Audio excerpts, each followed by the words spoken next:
Our guest is a best-selling author, entrepreneur, and futurist who speaks on blockchain, startups, and social media. In this interview, he even makes a prediction about GameStop.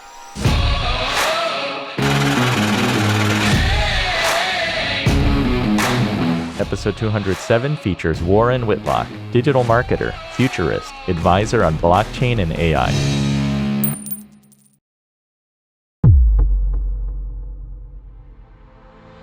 I look at AI, blockchain, automation in general, anything that reduces friction.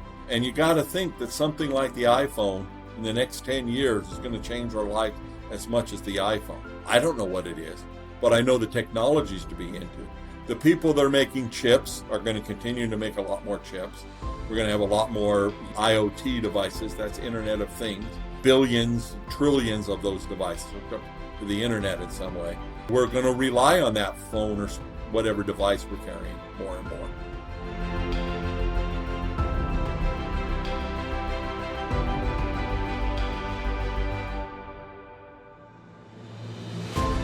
I'm Andy Wong, host of the Inspired Money podcast and financial advisor at Runnymede Capital Management.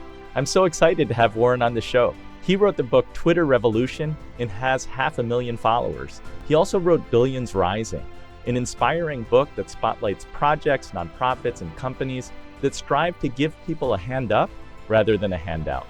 Warren is a fascinating person with decades of experience in broadcasting, publishing, and emerging technologies. In this episode, you'll learn about money from the perspective of billionaires to those living on just $2 a day, the power of how a story can immediately change perceived value, and listen to the end to hear why blockchain is disrupting so many industries, which is why we need to be paying attention. Now let's get inspired with Warren Whitlock. Warren, welcome to Inspired Money. I'm so excited to have you on the show. It's great to be here. I would love to talk money and other fantasies. Excellent. Well, let's jump right in. What's your earliest childhood memory of money? Giving it away. Pennies were fun to play with, and I could stick them on some kind of a card and help a children's hospital. I like that. And I early on learned the widow's mite, the idea of you don't have to have a lot to give something.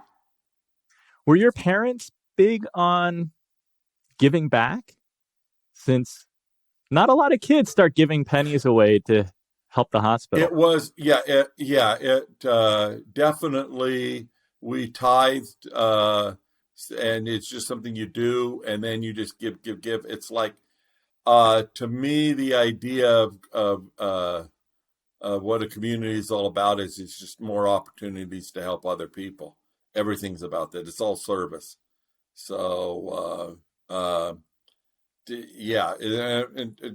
was raised to be a good Christian. You help other people. It's not about what you can get for yourself. And I've studied it now a lot over the last 10, 20 years. Really got into this, that I don't know of any philosophy of life that works long term other than being of service to other people. Really, if you're going to forget about other people, take what you got and hide.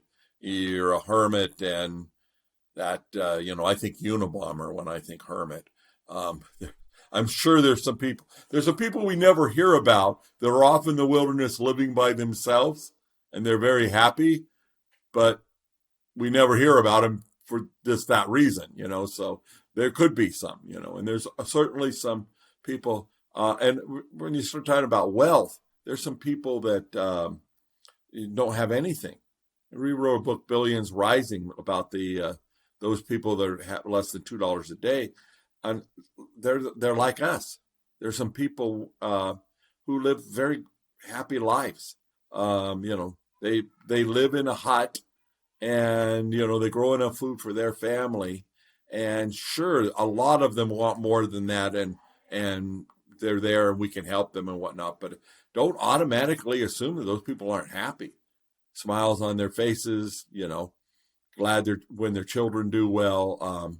And actually, one of the big things when they're trying to get ahead is they want to get ahead for better education for the kids. And so you plop a lot of money on somebody like that, it doesn't help. This is the stories you've heard about. Somebody wins a lottery and they don't do any better.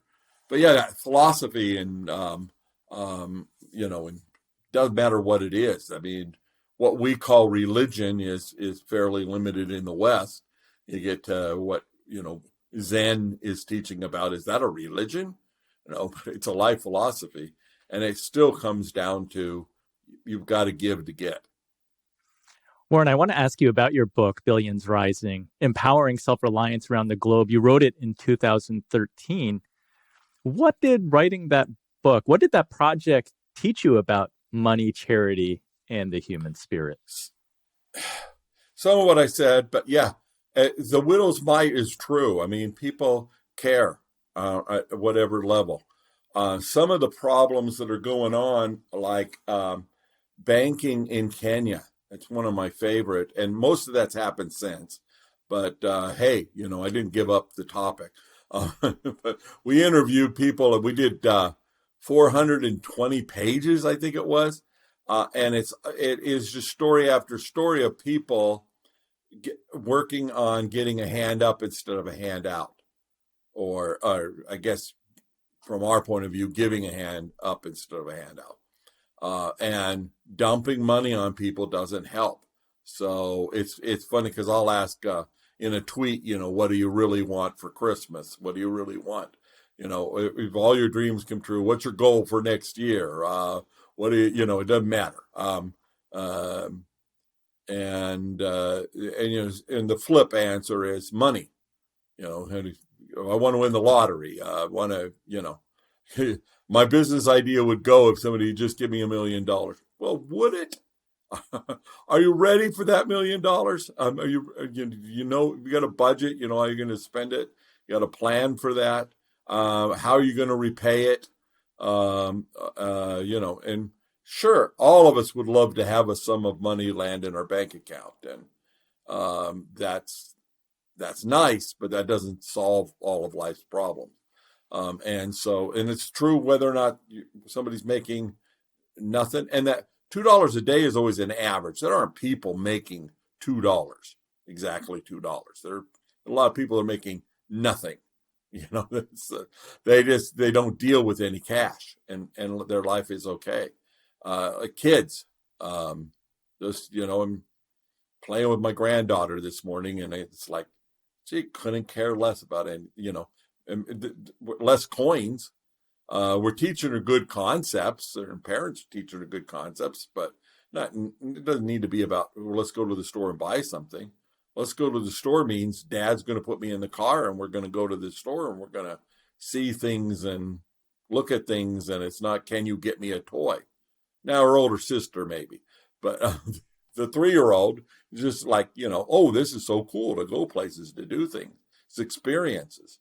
And we all have that in us, that we want to help other people. And so, yeah, if you want to help the poor, give them a hand up instead of hand out. And there's levels. Maslow's hierarchy of needs, and this was my biggest contribution to the book because I didn't do the writing. We did some podcasts and transcribed them, the interviews, things like that. But I'm more of an inspiration. I'm actually listed as a with on the cover of the book. But the premise that we went for was a hand up instead of a handout. And following Maslow's hierarchy of needs, at the very level people need to survive. So if you see somebody starving, no, don't give them a lecture on how to make money.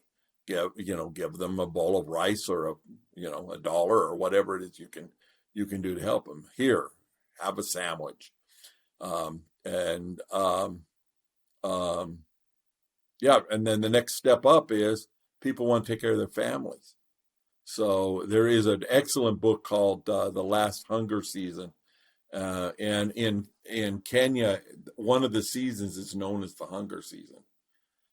Maybe that's not a direct translation, but that was the idea that led to the book. They have a wet season, a dry season, and hunger season, and I guess the other one's the good season.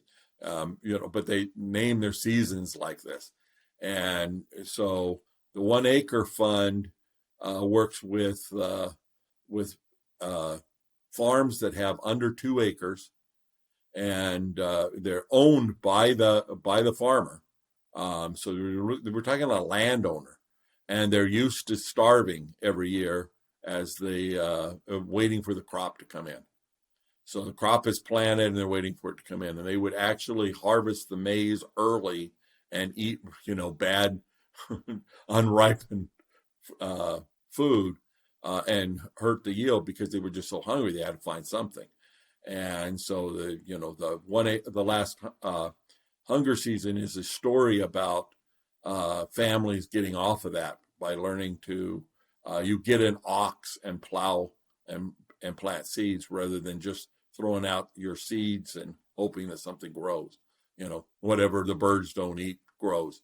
And so very basic about fertilizer and things like that.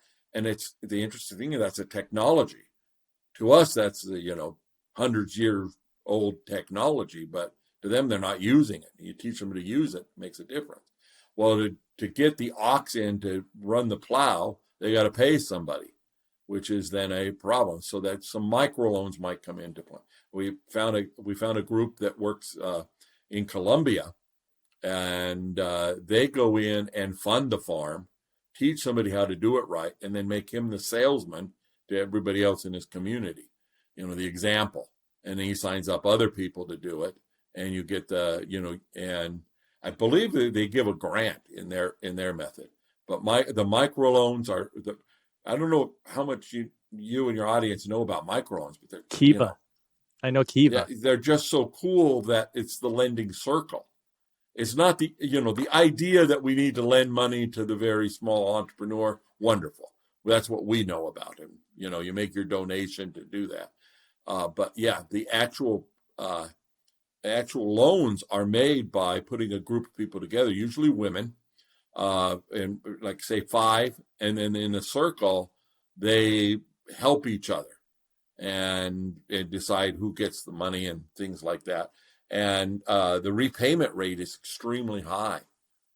And so our image is a poor person on the street is a beggar, not doesn't have a job, and is will blow any money you give them, and also that they'll blow it on booze and drugs.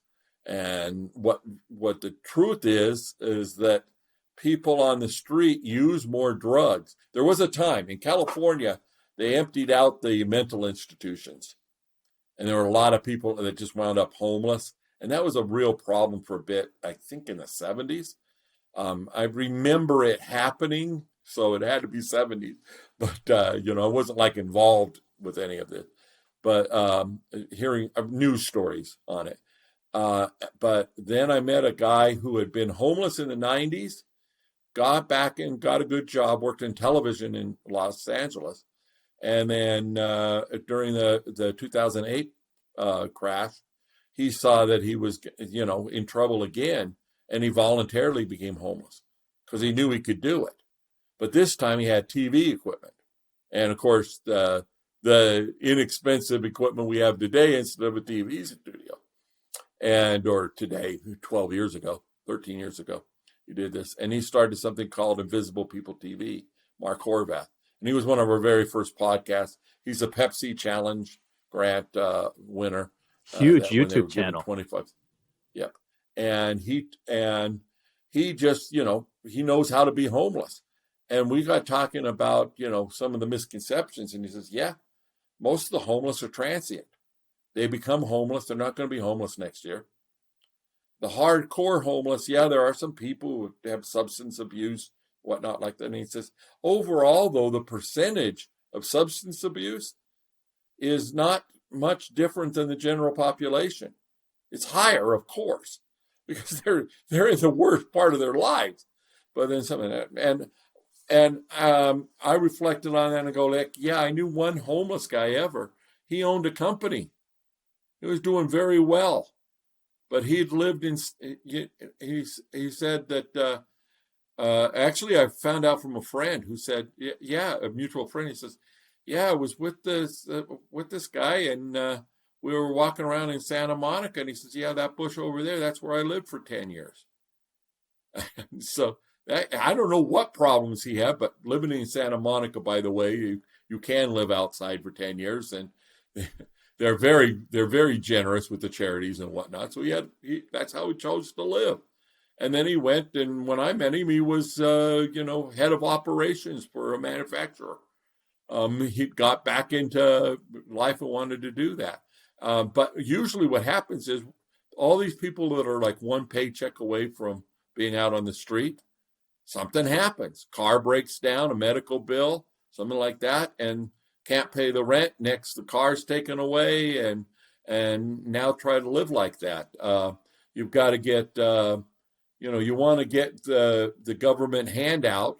Well, you've got to go to the right office. Well, it's 2 bus tickets away. Plus, remember, you don't have a home, but you have an area where you're used to and getting services and whatever. So you get on the bus, you get the transfer, you go to the other one, you wait in line all day. They maybe tell you no, or you need another form that you don't have because you don't have a home address or whatever. And you got to go back, and then you got to find a place to sleep that night because, the shelter may be full because you didn't get back in time. And so it's not like they're working harder than us, but they're working, and what we see is somebody sitting on the side of the road begging. And so we don't know their stories. And that's, I guess, the biggest thing about charity you have to learn is it's individual. A government program has a problem fixing something. I won't say it can't fix it, but it sure seems like that sometimes. If you put $1 billion into a program, where does it go? The banks get a bunch of like that. All these stimuluses and everything they're doing in the economy, that money is going right into the banks. Where else would it go? Right into your individual account. Well, that's still in a bank, and bank holdings go up because of that. But then the huge amounts of money go to some place in a bank, and there's an actual problem right now of them not, all that stimulus money from last year did not get out. Right. They're not really loaning it out. Right. And it's sitting on a balance sheet someplace. So a lot of stronger balance sheets. So it's almost like no matter what we do with the government, it winds up helping the banks and helping the rich. So it's like, and not, the rich are rich for a reason. They figured out how to hold on to their money, maybe multi-generational or whatever. And all of that's good, but my life philosophy is you got to have a good life, and you need money to get along in a modern life. I prefer to have a bunch of it, but it's not what makes for happiness. You have to have some other passion, something else that motivates you. Warren, you are so right about this universal desire for money. I think so many of us are always hoping, how can we do better? How can we make more? But time and time again, you have to watch what you ask for, because so many examples of lottery winners, and I think the majority of the time, the big ticket winners, it doesn't end well. So it kind of brings this idea that perhaps they weren't ready for it. And you need to be ready for it to handle it well and to manage it well. Yeah. And can you imagine standing in a line at a convenience store where there's a hot lottery and everybody's buying a ticket? Ask those people whether they're ready to Are win. You ready? Yeah. Oh, I'm ready. No, you're not. You don't know that. And they just don't know. And so I don't, I don't want to belittle somebody who's playing the lottery. I would like to explain. I had a friend who had a religious conviction not to gamble at all. Went very clean cut kind of guy, straight arrow. And the lottery got up to 130 million, or I don't remember what the number was. It was over 100 million. And he said, when it gets this high, I just have to. no, how does that work? And so I sat down with him and did the math. At the time, the California lottery was 649. You pick 6 numbers out of 49, and if you get all 6, you're the grand winner. And I said, well, okay, my numbers are 1, 2, 3, 4, 5, and that's 5. Let's see, how many do I need? Oh, 6. Yeah, 1, 2, 3, 4, 5, 6. And he says, well, that can't possibly win. And I go like, well, let's do the math. Statistically, those numbers can be drawn it's just as likely as any other 6 numbers on the card. The sequence, like, depending on how you look at it and how you do your math and everything, sequences are statistically a little harder to get. But if you randomly pick 6 numbers, they might as well be 6 in a row. It doesn't matter because in the Powerball or whatever, their numbers are coming up and it has nothing to do with sequences. So, in some games, the sequences, in poker, the sequence is great, but in higher odds. But in lotto, it's nothing. And once you start understanding that and the payoffs, and for me, it came when I found myself in Reno, a job interview. I was, I stayed overnight. They put me up in a hotel casino, and I go, and they had the game you play in the coffee shop at the casinos. I don't know that they're still there anymore. Keno? Got a lot more fancy. Keno, thank you. Keno in Reno. Yeah, that's right. And I believe it was a 649 kind of a game. It was different. I think they had 30 numbers on that one. And, and on that one, you can draw a circle around 4 numbers on a table of numbers. There's some different ways to play. But I just said, like, what's the likelihood of any ball coming up? And I did that and sat there and did the math, and they had the payoffs right on the piece of paper. So I spent like a half an hour trying to figure this out. I'm going like, the odds don't get better when you pick more numbers. Odds of getting 1 are better, but the overall odds of winning something actually go down the best I could do it. And, that served me well in lots of things. Like, the math makes a difference. If you want something, you've got to know the math to get it. And I guess that really gets to my other philosophy that I sure want to share. It's, Napoleon Hill put it in Think and Grow Rich. And if you haven't read Think and Grow Rich, there's no excuse. It's free. It's available online. The original's not copyrighted. You can buy a book, a nice book, New Think and Grow Rich by Napoleon Hill and Ted Ciuba, Ciuba. And I helped him once the book was published. We ran seminars and whatnot on it. He really nailed it down. Everything that you need to learn is in the first chapter. Gosh, even if you don't read the whole book, read the first chapter. And there's a 4-step formula in there. If you follow that formula, you will get money. And it's mistaken as the law of attraction. And there's a lot of that in there. There's a lot of the spiritual, getting in the flow of money. If you're not spending money, making money is hard. It doesn't mean you need to spend money gambling or, staying at a nice resort or buying a yacht. That's not the spending. It's not that is bad in the spending. It's that you can get a lot more focus on the spending. Sure, paying off debt is always good, but the flow of you're investing. I'm hiring people to work for me to get a project done so I can make more money. The basic basis of business, or I make a partnership or a certain vendor agreement or whatever you do, how you do your marketing. You can invest in those things and get a return on them, but you need to know why you're going after all of that. And that really comes down to that. It is what makes the law of attraction work. And the law of attraction is not a law. Yeah, how do you view that as a religious guy?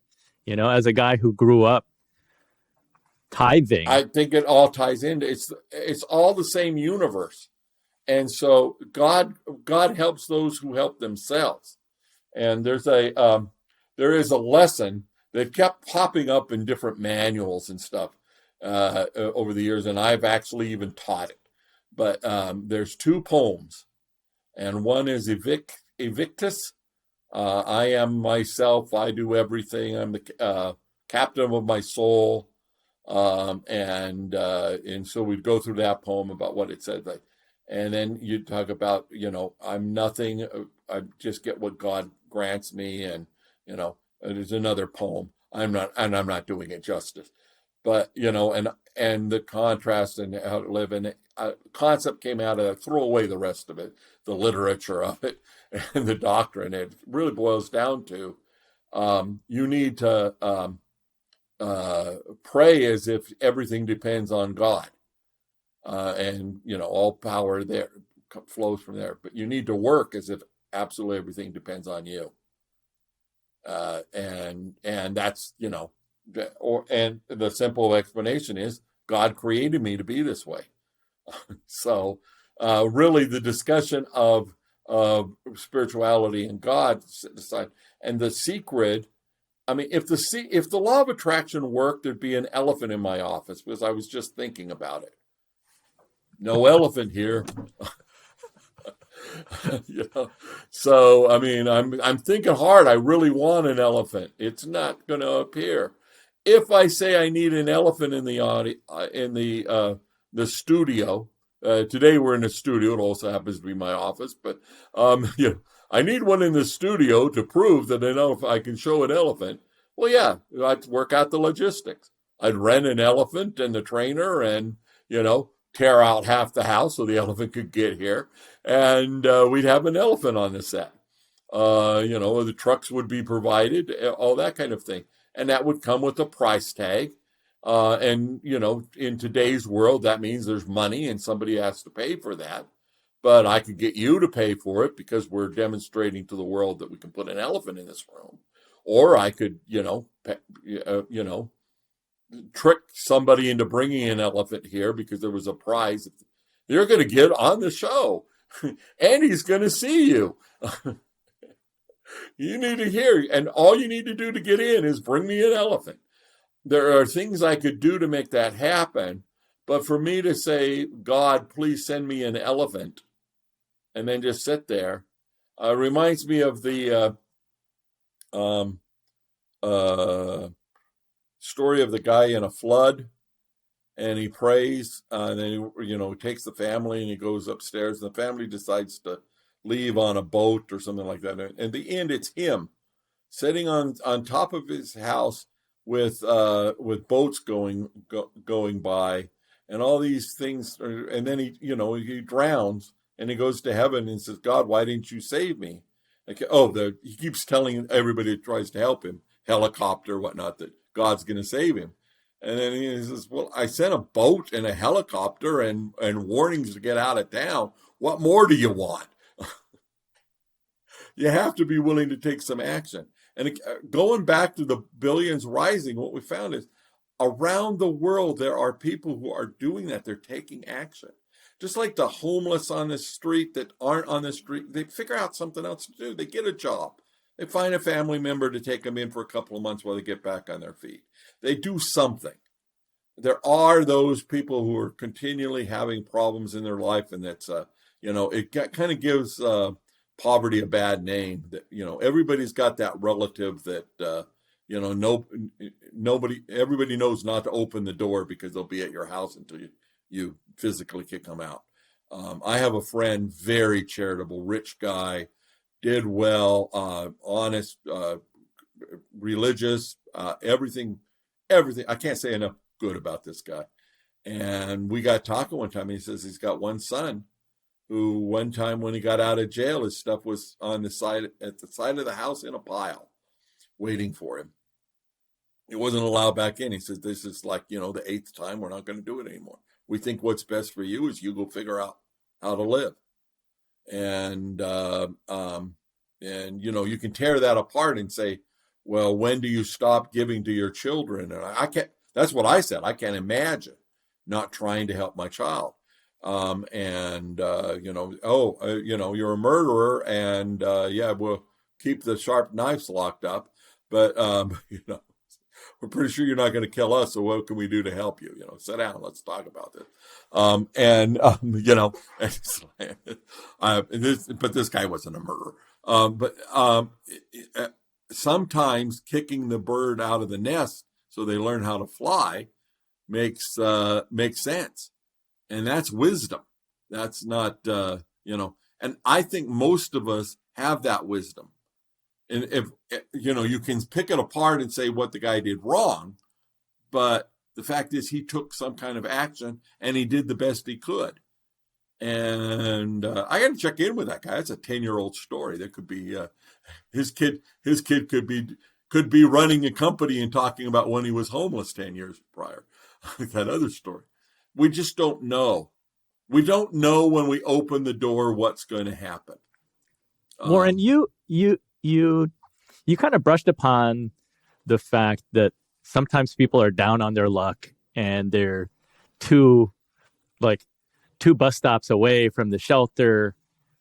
How does that differ from, in your observation, very wealthy friends? Because you talk about this flow, and it kind of reminds me of a basketball game, and you see the momentum shift from one team to the other. Does that happen with money too? Oh yeah, definitely. I can't remember the name. Oh, so somebody I met back when I was working with Ted Siuba, who sent me a copy of his training, and some of it just almost sounded like he was for pro-consumption. And then he started to tell the stories and he started getting into it. So I can't do it justice. So in other words, it's used all the time in the self-help industry to sell you the next package of what you need. And by the way, I'll give you the secret, the real secret in Think and Grow Rich is have a goal, decide what you're going to give to get the goal, which is number 2 and most oft forgotten. That's why the elephant in the room doesn't work. You need a plan. You need to figure out a way to do it. And then the commitment to do it. It's 4 steps, and I use 4 steps when I teach it, and I don't pay attention to what they were because it has been a while since I compared mine to the book.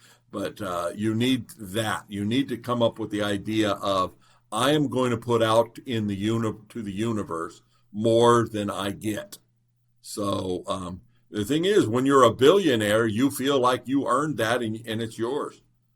It's not that, billionaires aren't people who say, hey, Annie's got some money, let me go steal it, and then I'll have more money. And then Warren's got some money, I'll take his too.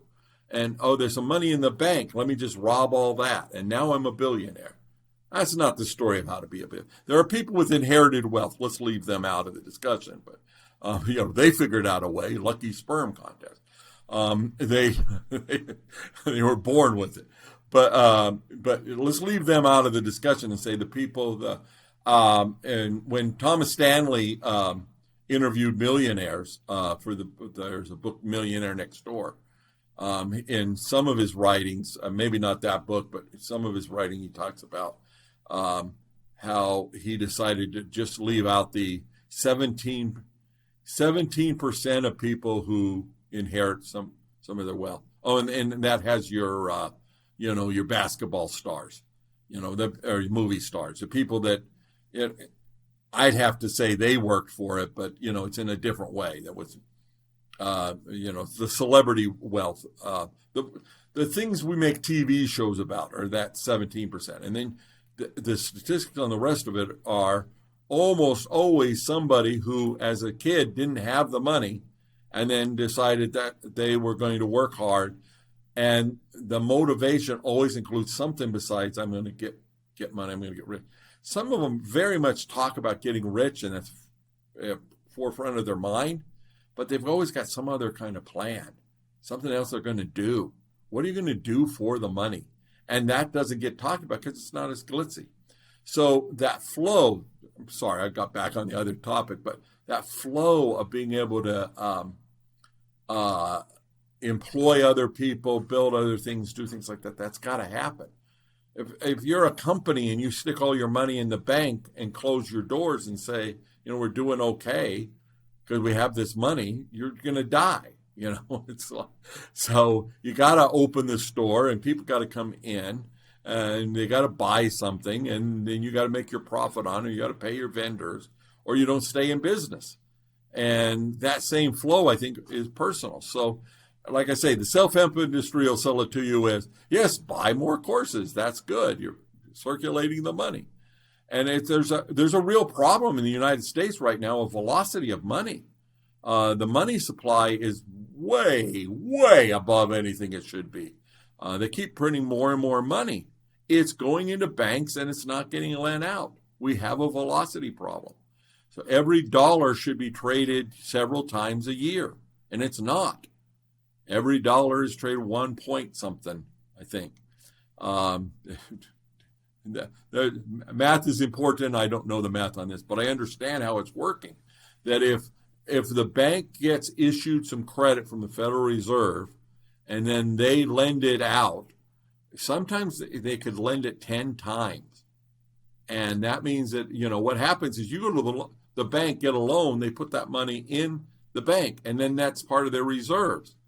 And then they can lend a percentage of the reserves, which is right now just about infinite because of this process of multiplying it. But what's happening right now is the people aren't spending it. So many, many people have more money now than they did pre-pandemic. And they're saving it, trying to figure out what to do. The prices that we're seeing go up is because there's demand and the supply doesn't match. And that will continue. Inflation's not like a number the government sets. The prices are going to go up, or a store gouging you. It's it's matching the demand to the supply. And right now, there's no doubt about it. We have way, way more dollars. Well, like 40% since the pandemic hit. Warren, I want to get a little bit into your story, because I understand that you were at one time a missionary going door to door in Thailand.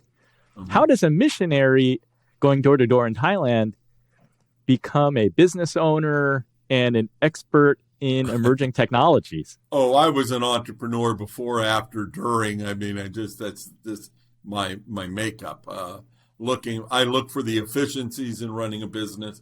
To me, business is about having a money machine where you spend $1 and make back $2, back to the flow of it, right? And you then, when you figure that out, you just spend more dollars and get back two times again and again.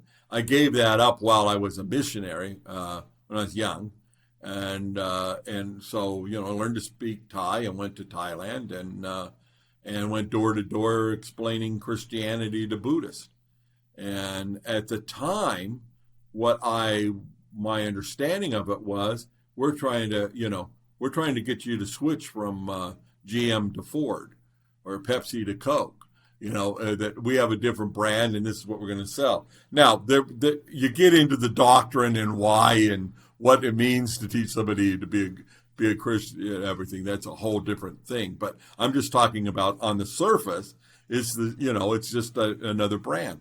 Well, since then, I figured out that a lot of the difficulty in doing that is that if you're a good Buddhist in Thailand in the 1970s, the ones I met, they could be a good Buddhist, and it really didn't have anything to do with the church structure. And here we are from a church telling them that they ought to join this church or that. And our story basically was that you need to find out for yourself what to do. And if you do that, and it's the method was prayer, come to our church, try this kind of stuff, learn for yourself. But the strategy of figuring out what's good for life is no different than what I do as an entrepreneur. So when I was a kid in school, Mom would make me a lunch, but I wanted the frosty milkshake at the school snack bar. And so Mom would buy day-old Twinkies and put them in the freezer. And so, we always had, we had a hostess discount store. She would go in and buy, huge boxes of these and stuff them in the deep freeze. And they were edible. You can't kill a Twinkie. No, they're good forever. I don't even know if you need the freezer. That's true. I don't know why she put the Twinkies in the freezer. I've told this story a bunch of times. You're the first to ask. Yeah, it was really dumb. Well, the nice thing about having them from the freezer was you stick them in the lunch bag, and at noon they'd just be perfect. And I don't know about the tuna fish. Yeah, there you have to be Leaving careful. a tuna fish sandwich for 4 hours in a hot locker. I remember them being warm, and that was okay. I just because, that's the taste. But how I didn't get poisoned from doing that, I don't know. But, I don't recommend the tuna fish sandwich. But I wouldn't sell the tuna fish sandwich. I'd sell whatever else I could get my hands on. And then go in the snack bar and buy, it's 15 cents to buy a milkshake back then. It was not huge, not a huge economy going on. And I found that, that while I didn't have really any money, there was ways for me to do stuff so I could get whatever pocket change I needed. And so, ran the lemonade stand, did that kind of stuff. And then by the time I was when I was a missionary, I came up with the idea of putting the mission president's face on a T-shirt with his name, and I sold them. And now, in the keeping with I didn't have any of my own money. We had we had spending money of whatever was ours, but that was, considered part of this is what you have to live on. And so you don't go playing around. You don't go buy a stereo system. But I handled that money as if it was a church project, that wasn't my money. It was a nonprofit.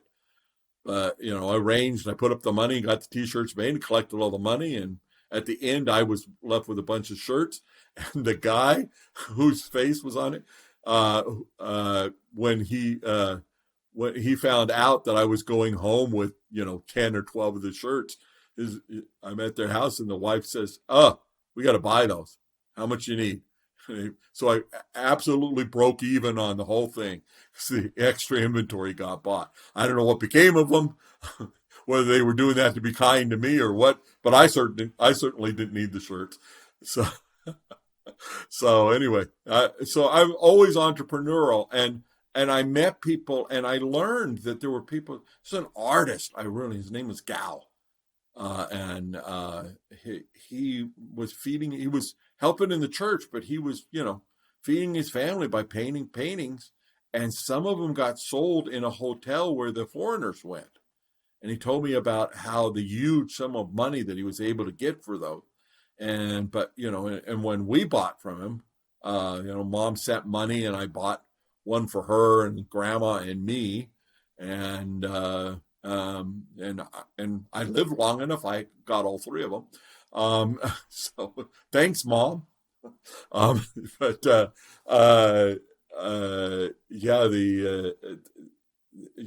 were a few bought. I don't remember. 10 bought, and bought was a nickel back then. It's more like 3 cents now. And so dreaming up schemes how, gosh, I could really help him by getting 100 of these and selling them in the United States, because there I could be getting, $50 or $75. What I found out is a foreigner in Thailand wants to buy them. And they're a discount because if he got $15 for one, he was excited, and they were selling in the hotel for $50. And these were works of art that, depicted Thai life. Well, they don't, they're not hanging in my house today. No, I'm laughing because nothing's hanging in my house today. We moved into this house right before the pandemic. It's a rental. We were only supposed to be here for a year. We're just about 2 years now, and we've never hung up any art. So hopefully somewhere in there I still own those paintings. But I would enjoy them because of the story. That's another thing about merchandise and making money and all this kind of thing is it's really the experience. One of the stories I loved out of Billions Rising was we were talking to a woman that did work in Uganda, teaching very poor women how to make their business into something more than a booth at the market. So they took a woman that was on dirt floor market rolling up paper. She said recycled paper. I'd say trash. All for recycling, but it was basically throwaway paper. Making little beads and stringing them together and selling the beads. And there's a website called beadforlife.org, which was the start. That was the start of her idea to help people there. I don't know how she got to Uganda. Her story was she was a divorced woman in her 40s from the United States, went over there and started helping people. And instead of spending 2 months, spent 6 months. I'm sure some kind of a service mission or something she'd signed up for to get over there to help. And she said, well, we can help them in business. And so they started businesses where now they're making a lot of things. And that led me into my next turn of profession was that, how do you get paid? Because I could definitely help you sell more because of the story. Imagine giving your wife or girlfriend or boyfriend, it is 2021, giving them a necklace made of, or a bracelet made of these beads with the story of how it's helping domestic abuse victims in Uganda. What's that worth? How much would you pay me for it?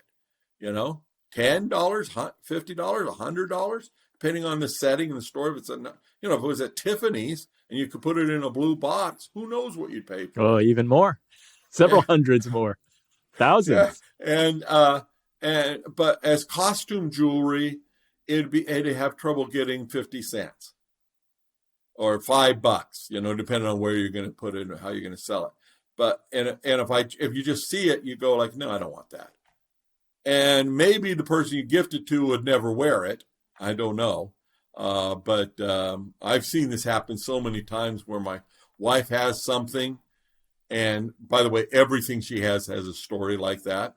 And so like what that is, it could be costume jewelry. We went to a show here and she came out with shopping bags of stuff like jewelry that she bought because it was so cheap, right?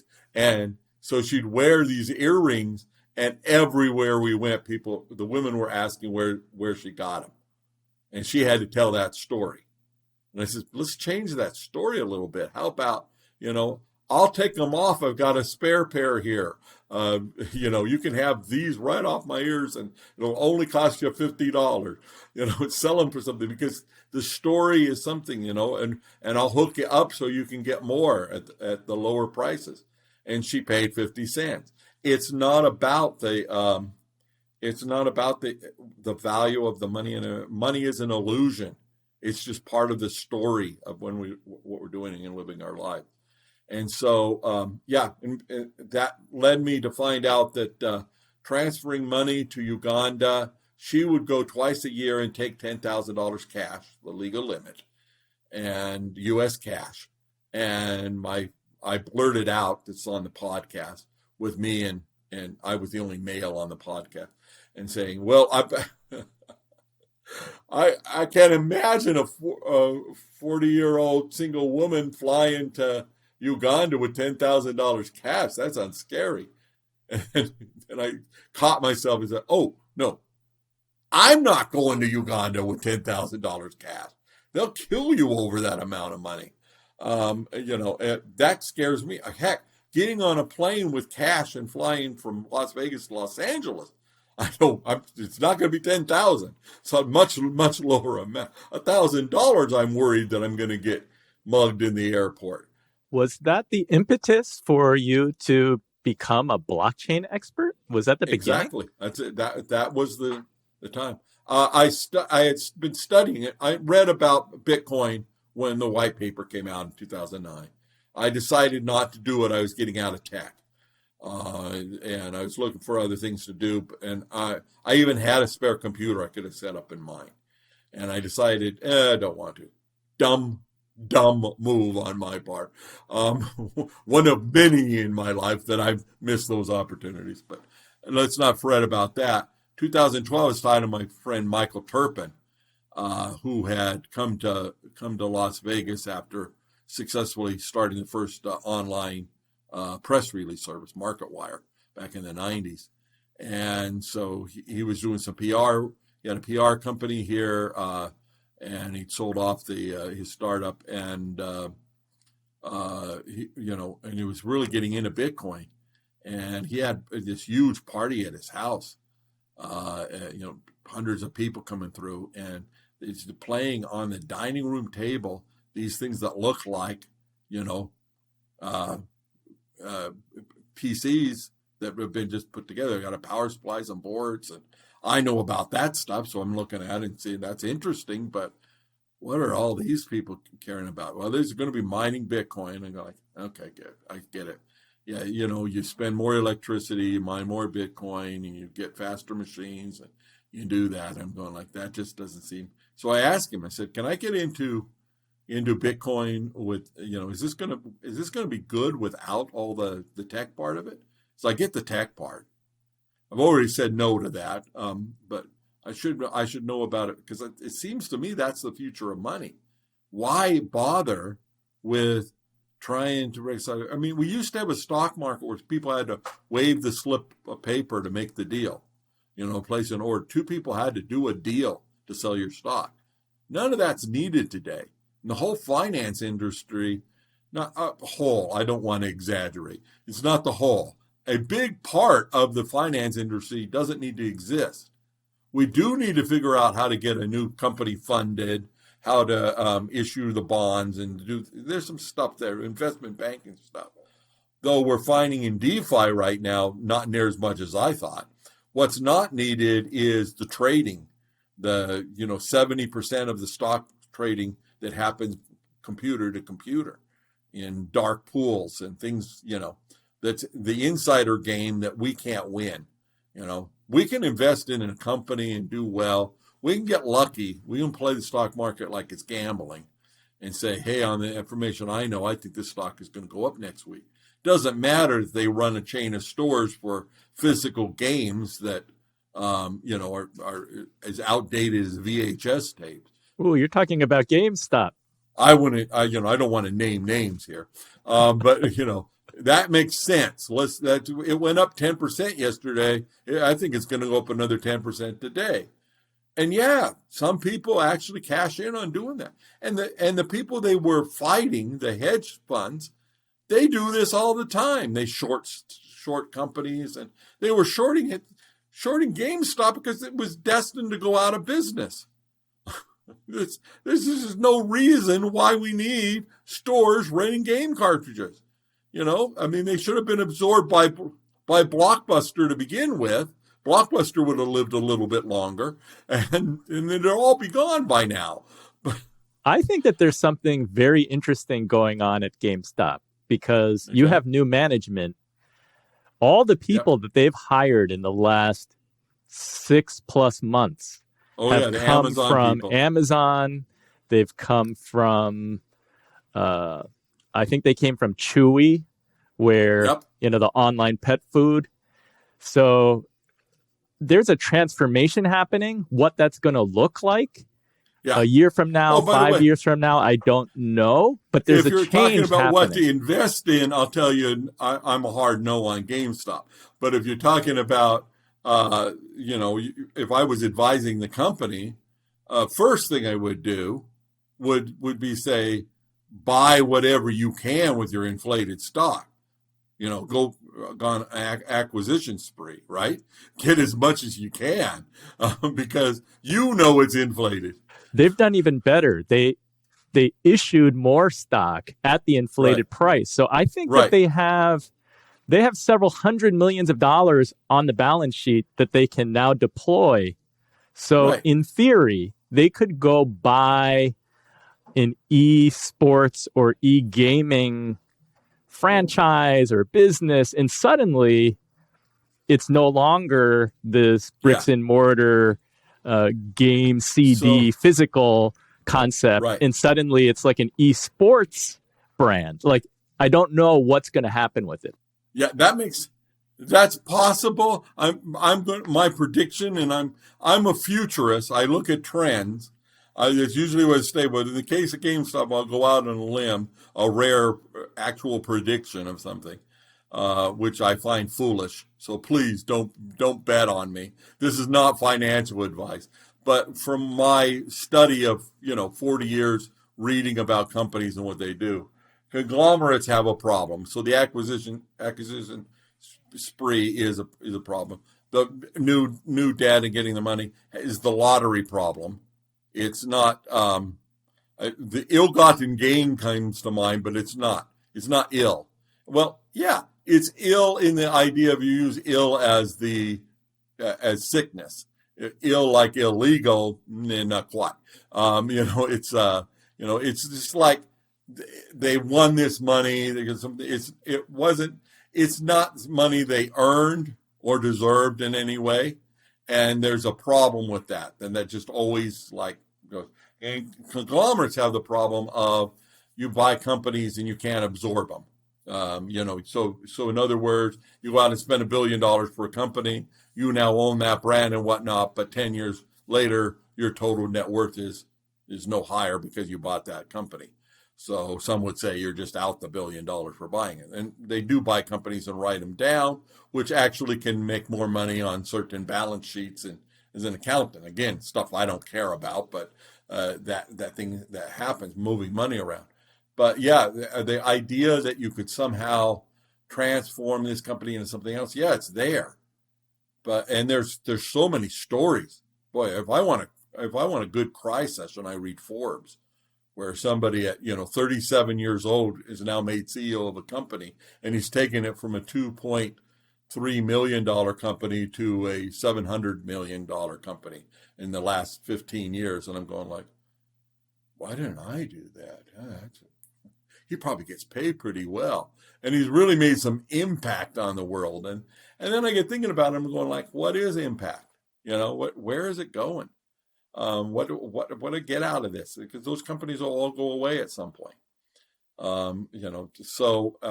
That's the problem with the GameStop thing. And I'm sorry, you were changing the subject. My bad. You've been following blockchain and Bitcoin since 2009. As a futurist to today, how has it developed? Has it developed as you had pictured it? And what I'm really curious about is that blockchain, to me, seems like this potentially transformative technology that is going to change so many industries. And yet, many people still don't understand what blockchain is. So my question for you is, what do people need to know about blockchain today? Yeah, first of all, I dropped the potentially. It is changing, and it's changing huge. And it's not crypto. So try to put crypto out of your mind. Crypto and using that as the money of the future, yes. Bitcoin Standard, another excellent book. Sorry, I can't remember the author. It talks about money standards, how we got to central banks and all of that. And, you got to get to the back half of the book till he's even talking about Bitcoin. It's just like, it is the future. It's a trend that's happening, and it's going to continue to happen. And should you buy Bitcoin today? Hell, I can't tell you. So really good chance that, we're recording this in August of what is this year, 2021. By December 2021, to me, it's a really good chance it's going to be worth more. And over time, it's going to be worth a hell of a lot more. But could it go back to 20? Probably. You can count on it having those kind of moves. The last 4 cycles of mining it went down 85%. So that's it. That's my crypto bit. And there's a lot more to it, but today we're talking about blockchain. Blockchain is pretty simple. To make it so that I can send you $1 electronically and not still have the dollar. So basically, I have to transfer you ownership of the dollar wherever it's held. And the dollar doesn't need to exist. It can be a Bitcoin. I transfer you ownership of the money in exchange for what you're giving me. And that transaction is done. It's recorded. It's public. It's trackable. So forget what they're saying about Bitcoin being the money for thieves, and drug deals. It's easier to do drug deals with cash, and because you can't trace cash, and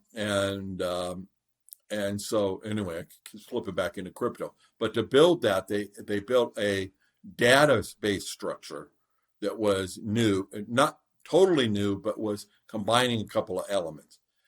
First of all, it's blocks on it, just a chain of blocks.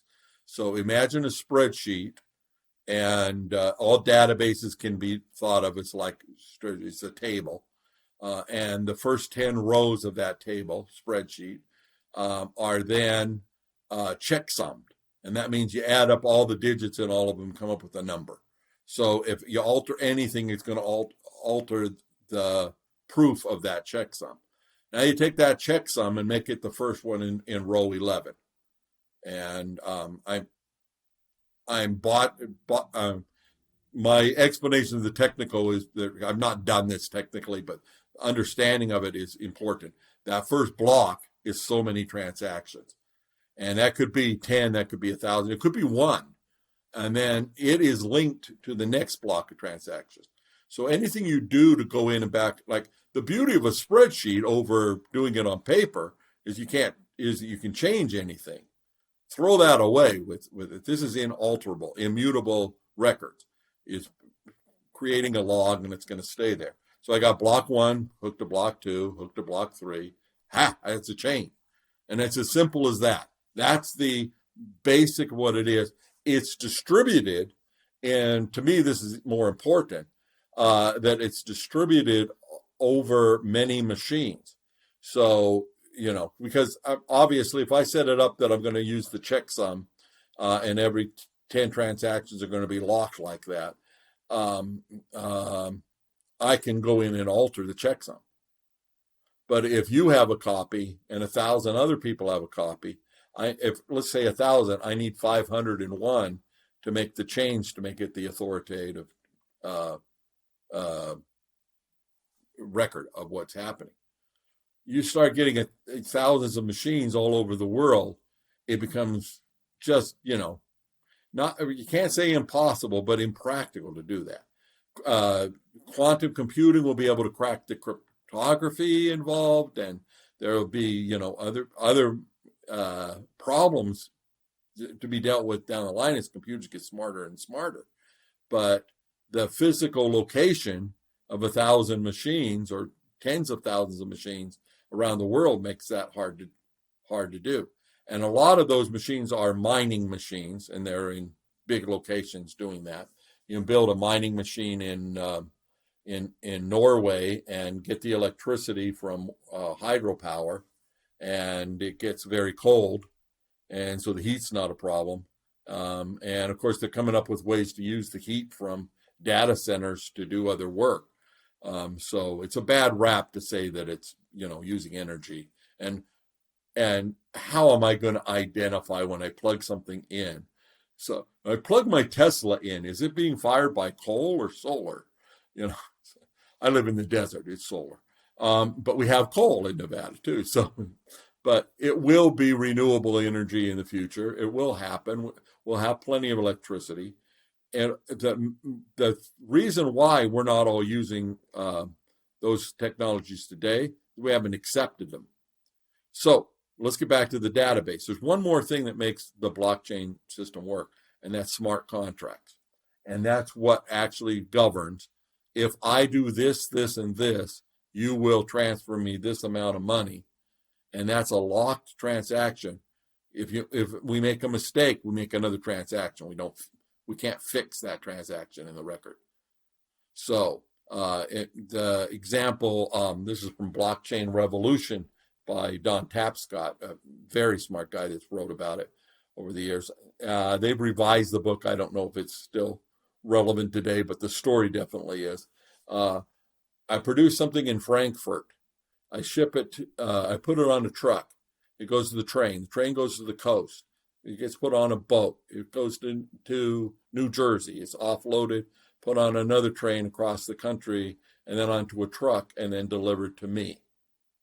What's the chances that the number of units on a pallet change during that time? Anybody can break in and do something, yeah, but really the problem you got to worry about is that if we're filling out, and that's what, when I did shipping years ago, 5-part forms and entering things by hand, is that a 4 or a 9, or is that a 7 with a cross? What exactly did you mean to write? And then just human error. Then those are all transcribed in computers, human error. You put a blockchain record on it. The first one says there's 17 units in the pallet. And if the guy lied and put 16 and called it 17, there's a dispute. But if everybody along the chain is identified, it's a public record, we can go and look it up. In fact, that one could be totally public. Usually there's, password protected and whatnot. But think about it. Who cares how many units were in a shipment, right? It's maybe you want to keep it from competitors. But we're not talking about that layer of protection of who gets to see it. We're talking about all the parties involved can go in and see exactly what happened. Did it good on every boat where it was supposed to? When I did that kind of shipping, the most common thing that would happen is I'd wire money to somebody, actual wires, not pay them, wires, the non-refundable wire. They would get the money, and then I'd call 3 days later and say, can I get an ETA on the day the truck arrived? And they'd say, that's going to be ready to go out tomorrow. I go, like, you told me it was going out the day after I wired the money. Oh, yeah, we just didn't get to it. What can you do? You can't rescind the wire. I want the stuff. You just hope that they're going to do it. I learned back then, I ordered the truck. And I said, great, before I wire the money, I need to know where I'm sending the truck. And so we got pretty good at ordering trucks for doing it once a quarter. We weren't experts, but we learned that when we did that, not very likely any kind of legit business is going to ever screw up on having your order ready if your truck is coming. So with the smart contract, you'd be able to not only indicate like how many items in the pallet or how many pallets, but then you could also have conditions whereby it needs to be delivered by a certain date for X amount. And then if it didn't come, if it were delayed, maybe you could have, you get discounted that you're charged Y amount. The guy knows he's got the money because the bank, if you will, whatever the transaction's on, shows, and this is not going to be a Bitcoin transaction. It's going to be something more complex. But Ethereum is built for that. And so an Ethereum smart contract is going to say these conditions need to happen. Everybody needs to sign off at the right time. And if a party fails, they don't get paid, or they get paid less, or they have to pay more, or whatever it is. And all those conditions could be in there.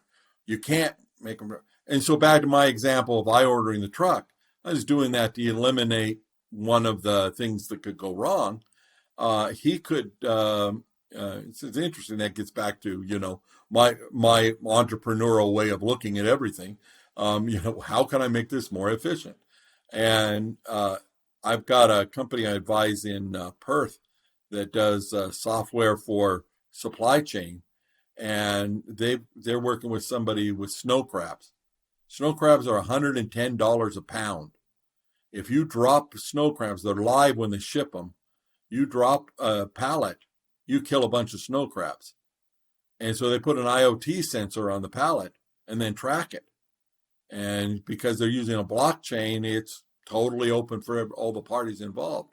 So one of the things about open means that if you ship me something, we both have access to the same database. In a very simple sense, we do that. If you say you're sending it UPS and give me a tracking number, I know exactly where that package is. UPS already does this.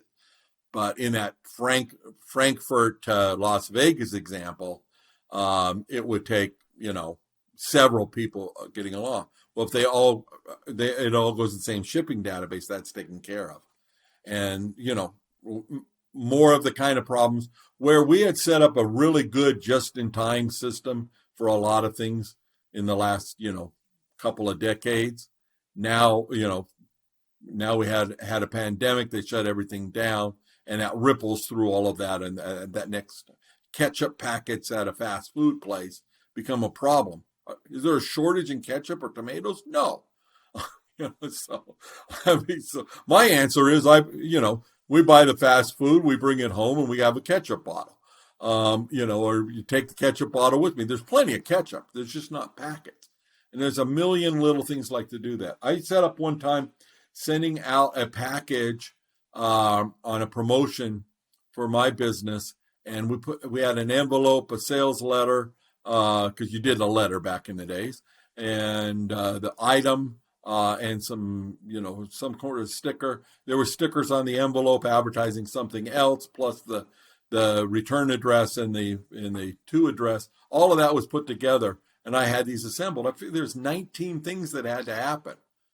Because we get an order and we didn't have one. Somebody had to go through 19 steps to make one. So, I set it up and made, well, how many should we make? 50. Okay. We're definitely going to send 50 this month. Let's make them. And when I learned about just in time, I realized that, it's something that Toyota championed, and there's great books on it, of getting what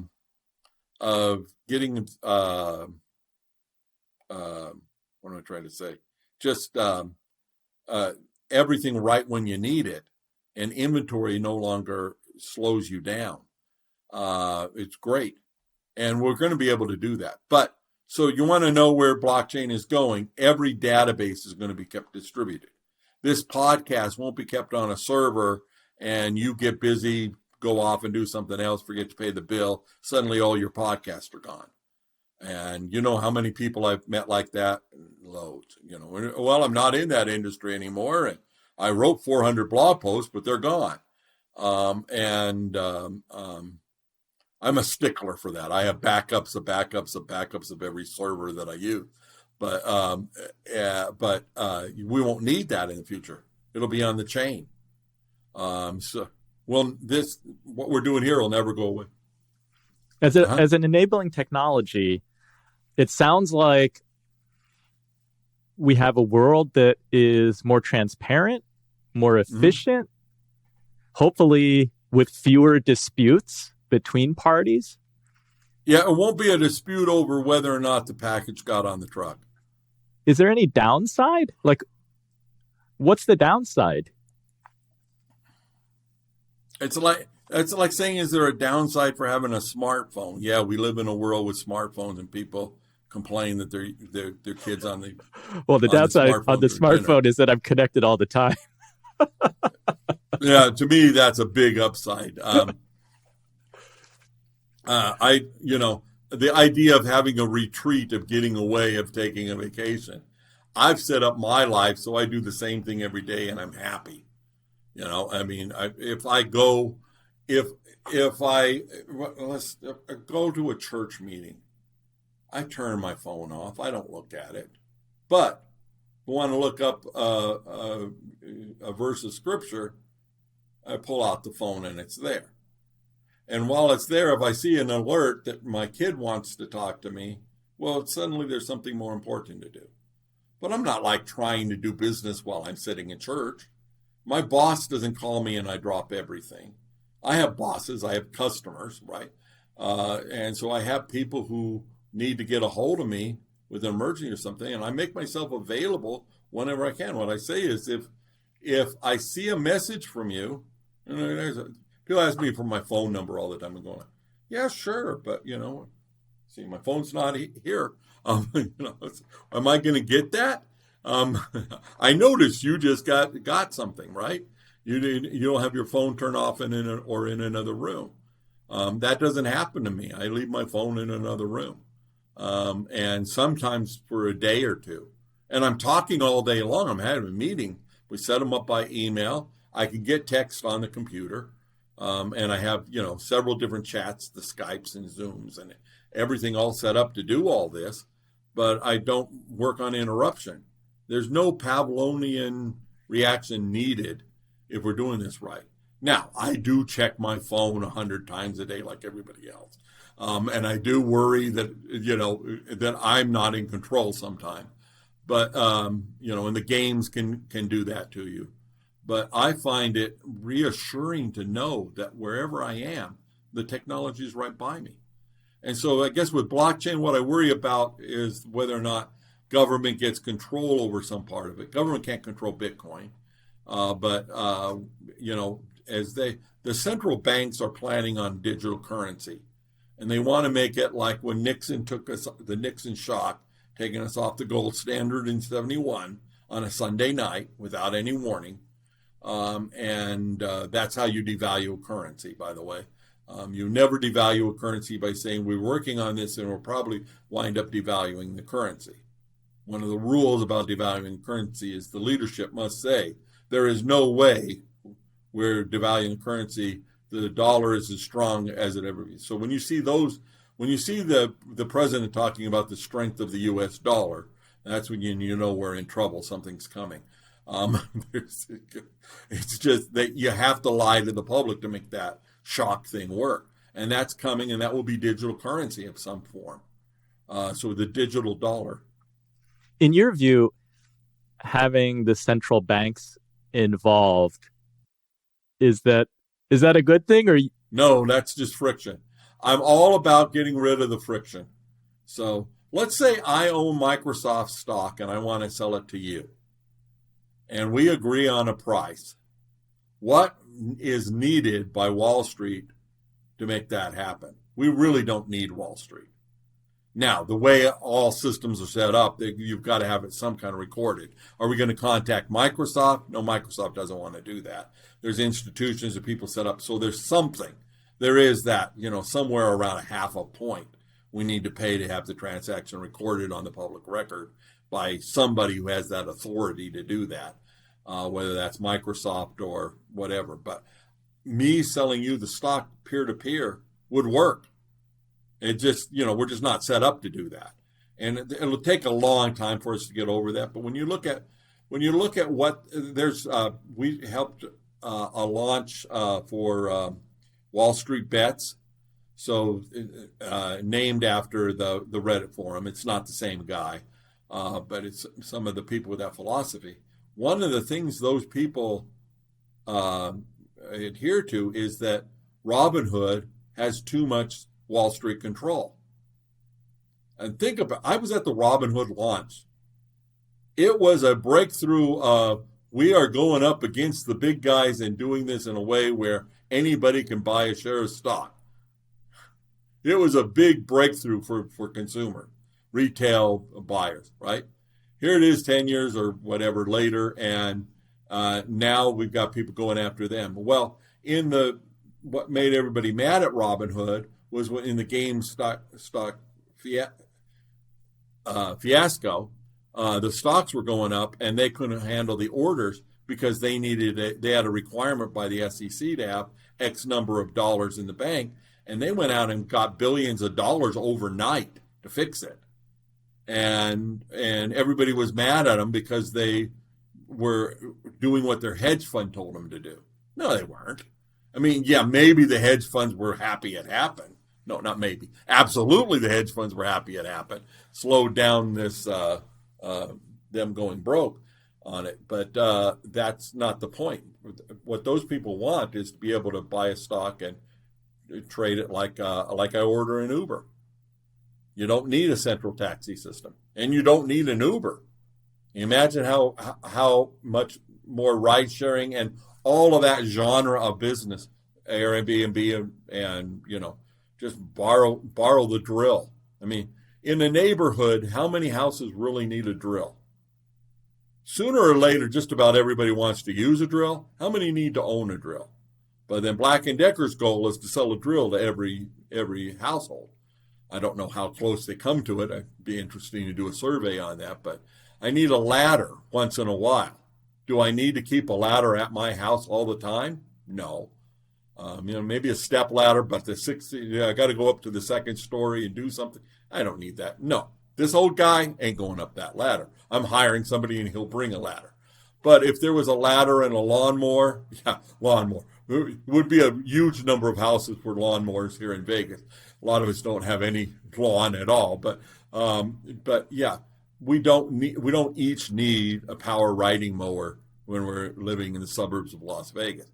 The grass is being taken care of by somebody and be a whole neighborhood, or you can put it in one shed. So you're planning a subdivision of the future. There will probably be some kind of storage shed that's common.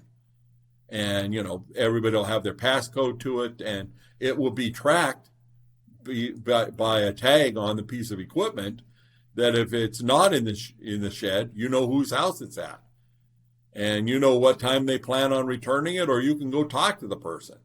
That's a big problem with lending tools to your neighbors. You don't remembering who's got what.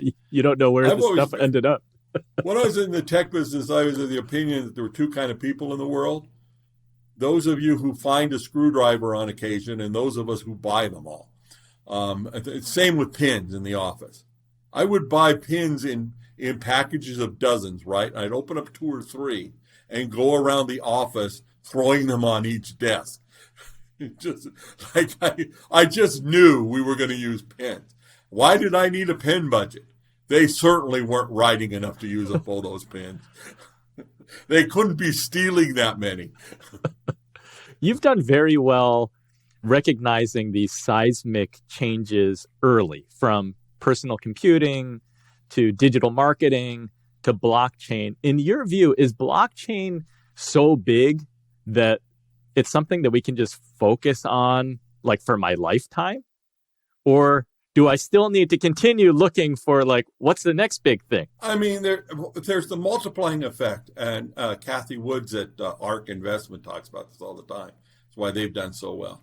Tesla is bringing together the benefits of alternative energy, battery storage, electric motors. If you think Tesla's a car company, you haven't studied Tesla.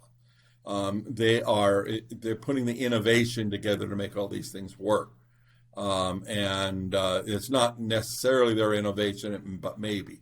They look at everything as an engineering problem they can fix.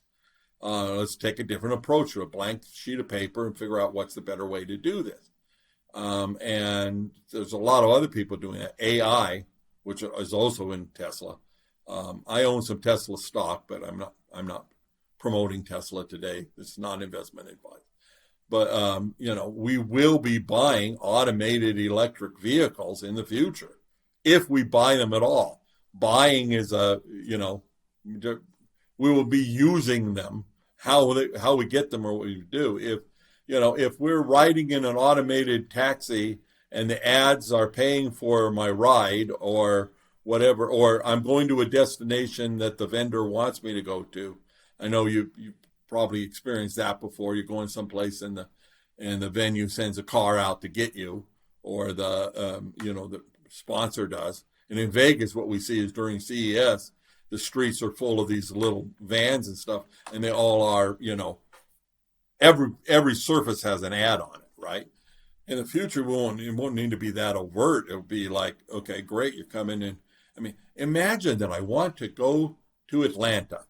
That's hard to imagine. Why would I want to go to Atlanta? No, I like Atlanta. I'm joking. I need to get to Atlanta, and I want to stay there for 3 days, and I'm going to a meeting, and it's not downtown. It's in this other district, but I go there all the time. And I know what it takes, all the pieces to get there. The biggest problem in Atlanta, you can rent a car that you then drive to your destination and stay there for 3 days and then drive back to the airport. And that could be the cheapest option. And it annoys the heck out of me that I have to, pay for a car for 3 days when what I need is 2 rides. You can try to get a ride from somebody, but the guy you're going to see doesn't have that capability. Uber's possible, but it gets to be a tad bit expensive. There's a train, but then the train requires a bus. Well, maybe I take the train and the in the car later. All that's a possibility. What I want is when I order an Uber, I push the button and a car shows up. I want to order the flight, the hotel, everything that way. And my intelligent assistant knows that.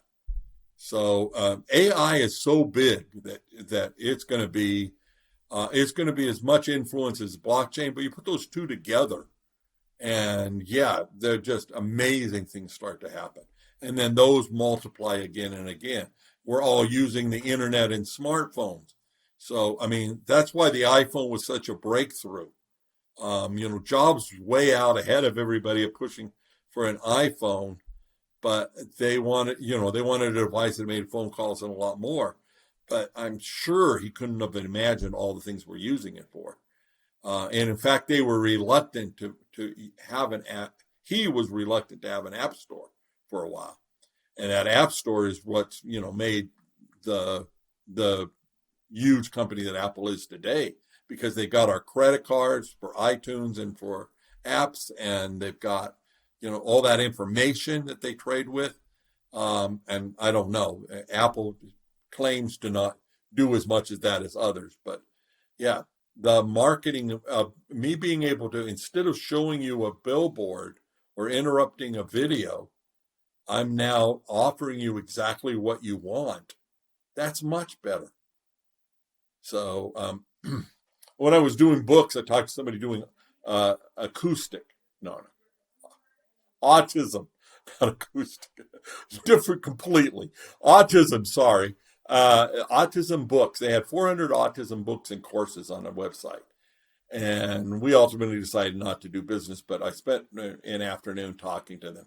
Sitting on my front porch. It was a mild day here in Vegas where I could go outside.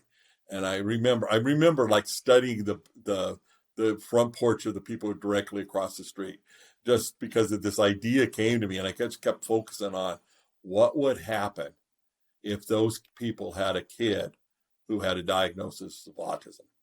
And the stats will show you that it's, 1 out of 3 people have some fairly close connection to that kind of a situation.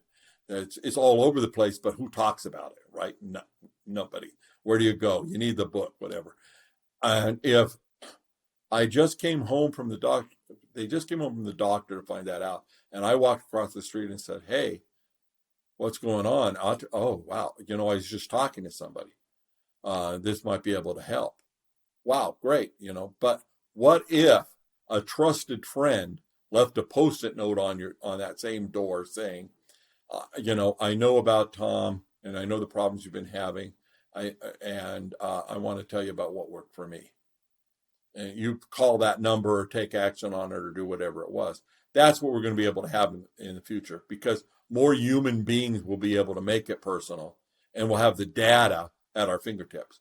When a doctor is able to do a diagnosis using AI and keep up on the, what years worth of reading comes out this afternoon that a doctor needs to know about, the AI takes care of that. We've already proven Watson's doing a better job of diagnosis. And when that doctor now has the time to touch the patient, physically touching the patient increases healing by 30% in studies. Yet doctors are too busy because they've got all this paperwork to do. 45% of healthcare in the United States is paperwork. And all of the pricing is because of the insurance and government and whatnot. There's some greedy doctors out there, but not usually. I went to a doctor once and complained that I set the appointment for the first appointment of the day because, he was a friend, he was a neighbor, and I was going to see him, only went to see him a couple of times. And I said, I waited so long the last time I set an appointment for first thing in the morning, and here you are 90 minutes late. What the heck? He says, well, I went to the hospital at 5 a.m. doing rounds, and my cancer patient needed some extra help. And I go, oh, who's the asshole now? Like, oh, okay, I'll wait. And so, that helped me in maturity of being able to go and sit and wait for something. I hate standing in line. Worst thing in life for me. But, I now have an iPhone with tunes on it and a book I can listen to. I've, brought along other things. I can answer emails and tweets while I'm standing in line someplace. So actually, probably need some more time standing in line. It's healthier than sitting at my desk. So bottom line, though, is when you know the full story of somebody, you can help them a lot more. And the technology will allow that. So I look at AI, blockchain, automation in general, anything that reduces friction. And you got to think that something like the iPhone in the next 10 years is going to change our life as much as the iPhone. I don't know what it is, but I know the technologies to be into. The people that are making chips are going to continue to make a lot more chips.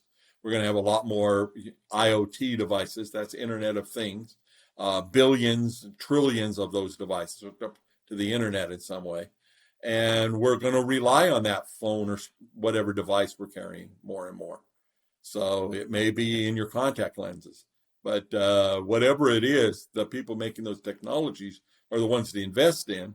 And again, not investing advice. I definitely couldn't tell you which stocks to pick because I bet on losers all the time. And it's dealing with the uncertainty. One of the big things going forward, if you want to always get by no matter what, you got to know that if everything goes away, what are you going to do? If suddenly the monopoly table is kicked over, use the example of we're playing Monopoly, you're winning, I'm losing. Mom says it's time to go to the mall. We're teenagers in this example. Oh, yeah, we like going to the mall, but we're in the middle of a game. Can it wait? Mom says we're going now. Mom could make a decision as to whether the game's going to go or stop. But you wanted to keep going. I wanted to stop. I may knock the board over so that it ends the game. The dog may come through. And any number of things, a ruling from Mom, whatever could happen. But after dinner, we're going to set up the board and play another game. We're not done just because the game ended. Or we're going to continue the same game. We don't know what that is. So I guess that's the best life advice I have is that if you expect to be alive 50 years from now, you better be planning on doing more of this then. Because there's no plan that's locked in. You will make it. And even the billionaires have to deal with stuff every day. Busiest people I know are my billionaire friends. Well, that's fair warning. And I think thank you for presenting this world where you and I can transact without a bank or intermediary. I hope to see a time when that is kind of removed for visiting the doctor and I don't have to worry about the insurance company, or certainly there's less administrative work or friction there standing between me and my doctor. I'd like to ask all the Inspired Money guests, how do you define success? By a number of people I've helped, impact I've made that way. And I have the ability to live a different life every day. I didn't have to be here. I could be doing something else, and I won't do this again because, it's a one-off type of conversation. And so that variety to me is the spice of life, but the success is, can I serve? And boy, it made it so much easier to be a podcast guest when I did that. I have nothing to sell. Sure, plenty of stuff. And, I've peppered hints of what I do in all the conversation here just because they're great examples, not because of I need you to go over to this site and do something today. And when I got off of that, I need to make a sale. And actually, a sale is the beginning of a relationship. I don't make a relationship and build rapport so I can make a sale. I flipped that around and just said, everything that happens is data on the next thing to do. And if I lose all my money, that's another piece of another data point. I'll do things differently next time. And I did one time, lost everything. And you might have heard of a crash in the aughts. And went through some various forms of depression. But what I've learned is that depression isn't necessarily like feeling down or anything. I'm happy all the time, no matter what, It was just dad. I just dealt with it. Other family issues were happening, things going on. And I just I heard a couple of friends talking, and I said, yeah, and we talked about you. By the way, he asked why I wasn't rich. And he said, well, I think he lacks confidence. And I'm like, confidence? That's never been my problem. What are you talking about? And I look back and I'm going like, yeah, I've been afraid to fire. Like I build a store and don't open it. And I was doing that over and over again. I went through years of doing that. And then one day realized, oh, yeah, I can do this. I could have set up the rig mining Bitcoin in 2009. I could have done this or that, the other thing. I'm not unhappy about it because I'm here today and I plan to be here tomorrow. Don't get me off talking about longevity. Will be another couple of hours there. I fully plan to live past 100. I know the odds are I won't, but I don't care. And having that idea of I've got to be planning for longer term, I do care about putting away some money more because I do know that, situation could change and I'm not able to do. I've been through fairly recently in my life the how am I going to pay rent problem. And so, yeah, wealth matters, but it's like taking care of the family, taking care of yourself. It's not how can I get to the point that I can, burn $5 bills at the bar. Is that what they do? Or the gun that shoots the money when you make it rain? No appeal. I mean, yes, it's fun to watch occasionally, but the idea of I'm going to go anywhere and make it rain, no, it's not going to happen. I love it. Well, so good. How can I serve? So valuable. Warren, please tell the Inspired Money listeners and viewers where they can follow you and find out more. Well, my name's right over there. And so Warren Whitlock, you can Google me. You can go to warrenwhitlock.com. Warren Whitlock on Twitter. I post like crazy there. And I'm on all the social media. And like I said, Google search will find out a bunch of stuff. I have a podcast, Distributed Conversations, where we talk about future trends, smart conversations about future trends. And yeah, try to miss me. The podcast is great. I just listened to an episode about Huawei's CFO getting locked up and talking about China. So many good topics that you cover there. What's on the news is not what's happening, which is like, boy, if you want to get ahead, stop watching the evening news. Or reading a paper or a popular website, anything that's a major media brand, and not because they're conspiracy and all that stuff. No, don't spend any time with the conspiracy stuff either. And literally, I just don't care what's happening in the world. I pay attention because I want to learn examples. It's data, but who's president or which team won the Super Bowl, does it really matter? I'm excited about who's going to win next year's Super Bowl. I don't care about last year. I couldn't tell you who played in last year's Super Bowl. I watched, but I just let that go and I worry about what I can do to make a difference in the world. Follow the data, make a big difference in the world. Thank you, Warren. Thank you for so generously sharing your time with us today. My pleasure. So what was your favorite Inspired Money moment? I appreciated Warren's summary of Think and Grow Rich. Have a goal, figure out what you're going to give to get that goal, and put out more than you want to give. I love the idea of give to get. I also like learning more about blockchain, especially trying to remove friction wherever possible. If you had a different favorite Inspired Money moment, let me know by posting a comment below. For listening to the end, I want to give you one of these Inspired Money stickers. Go to inspiredmoney.fm/Andy, send me your name and address, and I'll put this in the mail for you. Thank you so much for joining me on this mission. Have an inspired week and do something that scares you, because that's where the magic happens.